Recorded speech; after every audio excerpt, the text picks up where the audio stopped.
If you had a secondary house, would you go for something as audacious as a spaceship-like seaside retreat that is perfectly circular? Most people would say no, but wait until you see this design because the architect took something that sounds like a bad idea and turned it into something that is worth studying.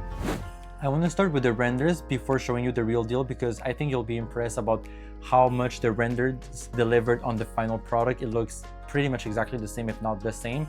And so this is the development of 3 properties that are called 180, 270, and 360. And the names are given because of how much view aperture they have. And for this video specifically, we're going to be focusing on Villa 360, but we're also going to mention briefly the other properties as well. Here we're looking at Villa 180. It sits on this peninsula and probably has the most dramatic site on the entire lot. This is Villa 270 and it has this indoor pool inside of the courtyard that acts like this lagoon. It's very interesting to see. Here we have Villa 360, which sits at the highest point in the development. And what's interesting is that it is a perfect circle. And I say it's interesting because in architecture, circles are notoriously hard to work with.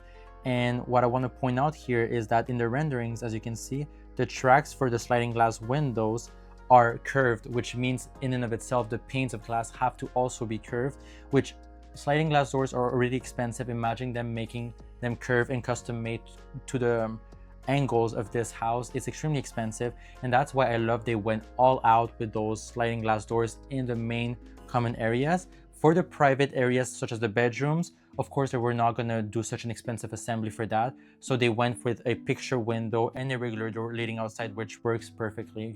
Also, the pool blending in with the sea beyond. Beautiful. This is Villa 270's lagoon-inspired pool inside of the courtyard, which is amazing because it shelters you from the wind. We have to remember that this is a seaside property, or development rather. This is the campfire on Villa 360's courtyard, which is amazing because it kind of replicates this little forest and you can be sheltered from the wind and the elements while being exposed at the elements simultaneously.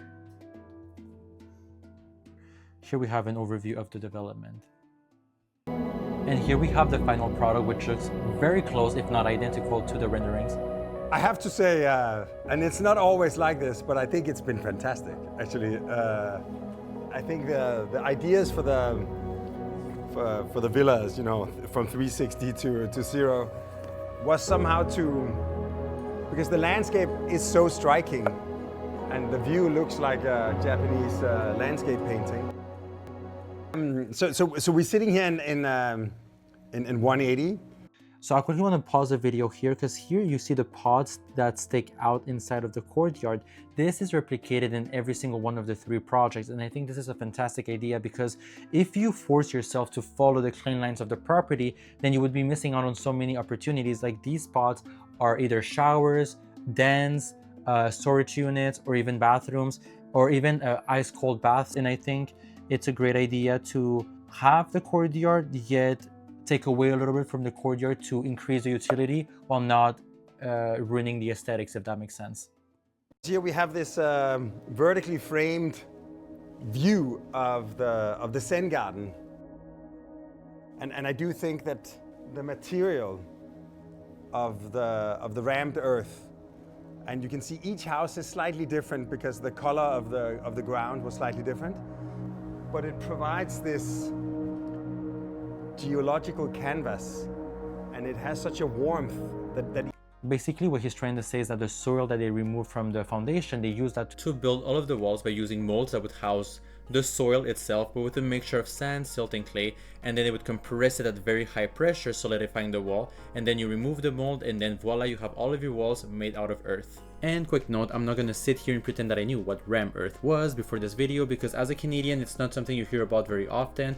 I genuinely thought it was concrete, so I guess you learn something new every day.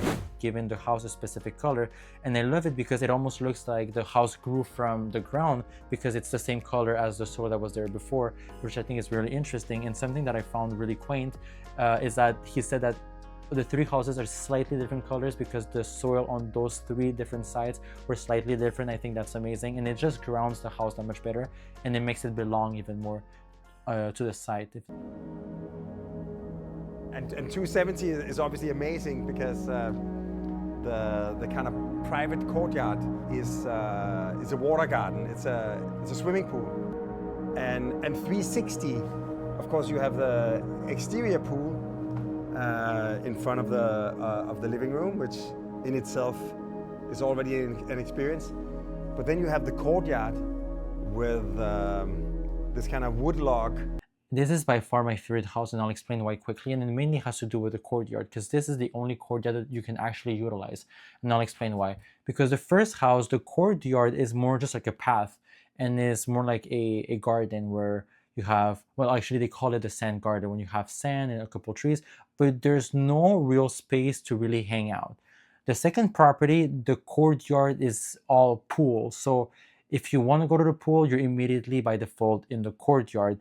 But this house, the courtyard, is actually a real yard. You know, you don't have to have the bonfire. If you want, you can remove it and just have this open space that is sheltered from the wind. And then if you want to go to the pool, then you have the pool against the view. So I think this one is definitely the most balanced, might be the most conservative in terms of design, but I just think it's the one that makes the most sense, and I think it's the one that will age best. Which is incredible. Microcosmos out of the same elements, but bringing it down to the human scale, the scale of the family. Earth, the stone, the wood. But on the other hand, they are very... So these tiles are photovoltaic tiles, and what I thought was really interesting, and he also mentioned it, but like even before he did it, I noticed that, is that it's very reminiscent of traditional Japanese tiled roofs that you see often in pagodas or in temples. And I think this is a very modern reinterpretation, and I think it's fun, especially being in Japan. And while we're at it, I quickly want to talk about the gutters, because, well, first of all, I never thought I would be talking about gutters on this channel, but I guess here we are. So all of these roof lines have a lot of movement, and they end with this little tail, and I love the name that they chose for. They call it the dragon's tail, which I think is very reminiscent of Asian culture.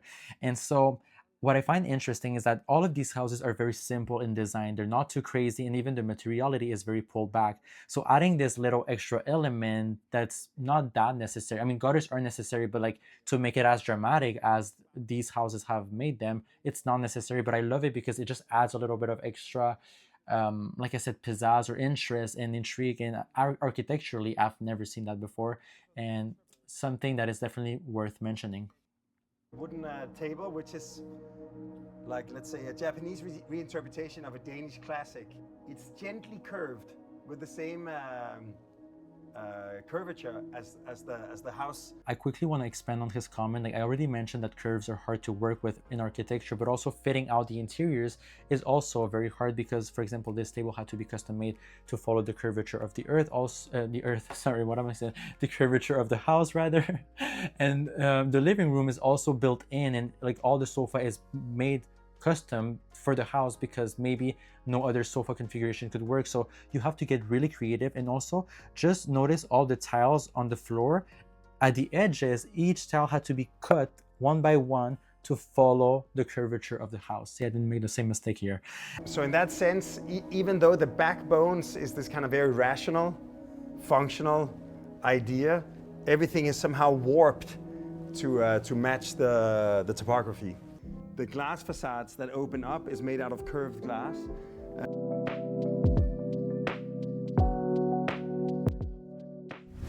Now this is where it starts getting interesting for me because we do have access to the layout. Here you can see you have one hallway connecting all of the bedrooms and all of the spaces, which is to be expected whenever you're working with a circle. This is almost always going to be the default distribution. I also want to reiterate that this is more of a secondary home. This is not marketed as a primary home. This is more of a retreat or like a home away from home to get away from the hustle and bustle from the city. So here, what I find very interesting is this room. I was like, what the hell is this? I don't understand. I need to see a visual. And I have a visual. And this is the room in question. This is marketed as the kids' room.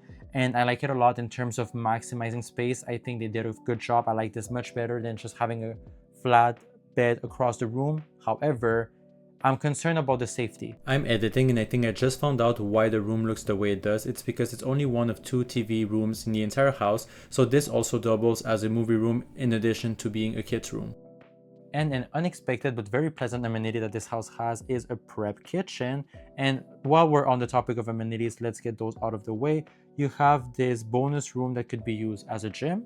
You have this open air cold bath in this pod, and in this other pod here, you have the sauna, and that's as far as it goes For amenities, of course, you do have the pool here, but like that's I wouldn't even consider that an amenity at this level of luxury houses. It's like a given.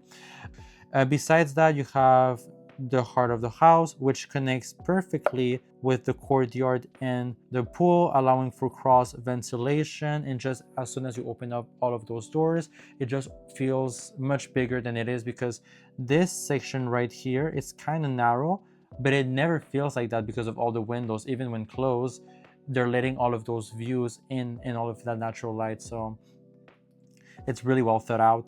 As for the living room, it's extremely small, but I think they thought about it the correct way. They made it as a conversation pit, which removes entirely the circulation. The only circulation you have is in the middle, where you can kind of like walk around and change places, but the whole perimeter is pure seating, which actually ironically makes this living room potentially have more seating capacity than a regular living room, because it's all spaced out normally. And next to the living room, we have this whole bath over here with a washer. Maybe there's a dryer there as well. And I do like that the shower and bath area here is enclosed, like it's its own like wet room. I do like that a lot. Then you have primary bedroom right over here. That's one thing I will mention about having the circular hallway. Everybody's going to always be passing through this hallway in any direction, so it doesn't provide that extra level of privacy to the owners of the place, which is not ideal, but at the same time it's a retreat, so it's not that serious, but it's just something to point out. And then you have the smallest and third bedroom right over here, all connecting to this terrace right here. And you do have your covered parking area, which you can actually fit a third car if you really need to. And in terms of layout, I think it's really good for a roundhouse. I mean, there's only so much you can do, and I really, I'm gonna stress this again, but like the integration of the pods, I think it's such a brilliant idea, because the house itself does not have enough square footage to like house all of this within the ring of the house. So carving into the courtyard is the best thing, and also it connects perfectly with the central hallway, so everything is always close to you. It never feels far away. Not to mention that in terms of scale, I think this is appropriate, because you're perched up in a small site where the house was built. Everything flows well. And the good thing is that the middle, the heart of the house, which is truly the courtyard, is the place that really breathes as much as possible. And you can access it from 3 points in the house, which makes the scale of maybe the smaller, tighter bedrooms feeling significant, because you're there to relax. You're not going to be there in your bedroom all day. You're most likely going to always be in the courtyard or socializing in the common areas, and you're just going to use the bedrooms to sleep. And I just think it's really well equipped for that purpose. I briefly want to talk about Biophilic connection. I think this house does so many things so well, like the continuity of materials from the inside to the outside, that very seamless track line for the sliding glass doors that almost makes it imperceptible when you're inside and outside. The only thing is I don't see nature growing from the house, meaning like there's no like built-in planters, there's no like it's not like an inherently biophilic design, if that makes sense. There's no plants on the inside with this layered landscaping from plants on the inside and the outside blending in together.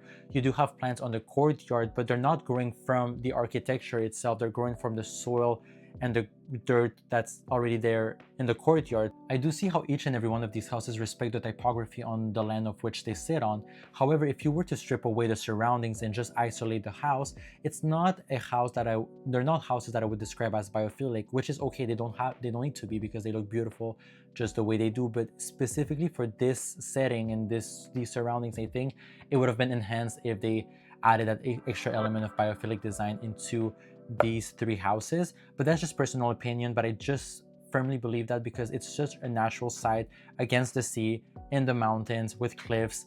It's the perfect opportunity to just bring in nature and mesh it in with the architecture itself. This architect definitely took a risk, but it's safe to say that it paid off. I'm just curious, would you live in a circular house? Let me know in the comments down below. Don't forget to subscribe, and until then, I'll see you next time.